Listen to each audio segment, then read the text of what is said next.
So I finally got my soundbar rear speakers installed. Took me a while to get the speaker cables run. I had to run new speaker cables. The old ones were way too short, and they were also really fine gauge. They were probably maybe 18, probably more like 20 gauge, and they'd been put in by a previous owner. It took me a while to figure out where the cables ran, so I've got the new cables run along the outside of the roll bar, and they go down to the bottom there, and then I have a hole with a grommet through the sheet metal there, and then on the side panel I made a little notch so it'll fit down over the speaker cable.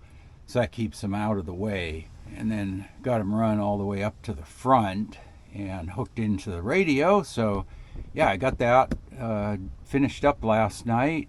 And so I went and hooked up the cables, and it turns out I outsmarted myself. I finally figured out what I did. These had a left and a right label on them, molded into the plastic for which set of terminals went which way. I have this mounted upside down. You can see the text there is upside down. Because I'd flipped the speaker upside down, I thought I needed to swap left and right. And I hooked it up last night, and this is backwards. So I was like, what did I do? I thought I figured it out. So I made up this little prop here. So this is the way the speakers were designed. They're sound bars for a TV. And of course, the TV is going to be in front of the viewer. There's a right speaker and a left speaker, and that's the way the text is oriented. I was going to turn the speaker upside down, so I was thinking, oh, left and right are going to be swapped, so I will swap the cables. What I forgot to take into account is I'm taking this speaker that's meant to be in front of the viewer or listener, and I moved it to the back of the truck and faced it forward. And now you can see, doing that, I swapped left and right. And then when I flipped it upside down, I swapped it back. It turned out I didn't need to swap left and right. So that's what I got to do this morning, is I got to pop these out. They're kind of tight to get to. What I have to do is get in there with a needle nose plier to grab the wire, and then I can get my finger on the push button. So you release the spring tension, then you can pull the wire out. And I have to put them in, the top one first and then the bottom one. The other thing I need to do, I ran out of foam weather stripping here, so I picked up another roll of this 1/4 by 3/4, and I got to pad the rest of the front here.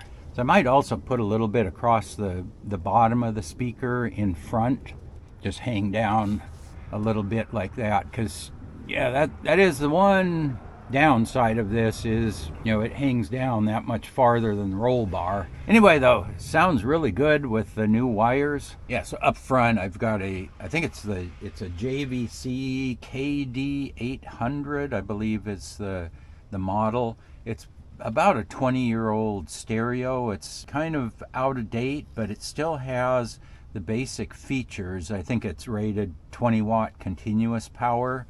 So again, these speakers, I'm not going to win any dB contest with these. I think they're rated for up to 100 watts. I just want enough volume in here to cover up the wind and the tire noise when you're driving down the highway. It does have subwoofer output, so if I feel I need a little more bass, I maybe pick up a subwoofer, but I want to keep it simple. I don't want to have tons of stuff in here. I'm already crowded already. This thing does have Bluetooth, so you can hook up your phone or your head unit.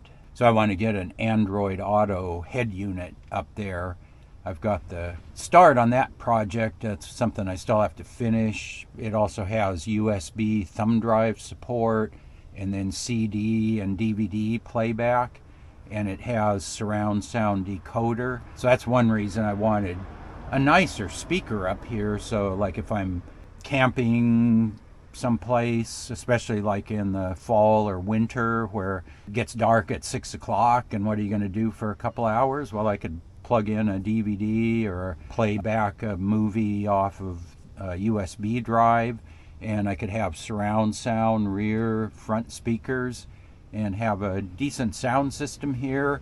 It's okay, it's not the greatest, and it fits. That's the other important thing. A lot of the modern radios are bigger, and I just don't have room to fit such a thing. So yeah, I'm really happy with the sound of the speaker. It's all weatherproof, everything's metal, kind of unconventional, using a TV sound bar, but it's weatherproof and it's the right size. I mean, it just barely fits over there. You can see in that corner, it's, I can get a piece of paper through there. It's got about maybe a 1/4 inch gap there, and then it just barely clears on top. So I don't want it touching the soft top, and I don't want it touching the roll bar, so I kind of split the gap.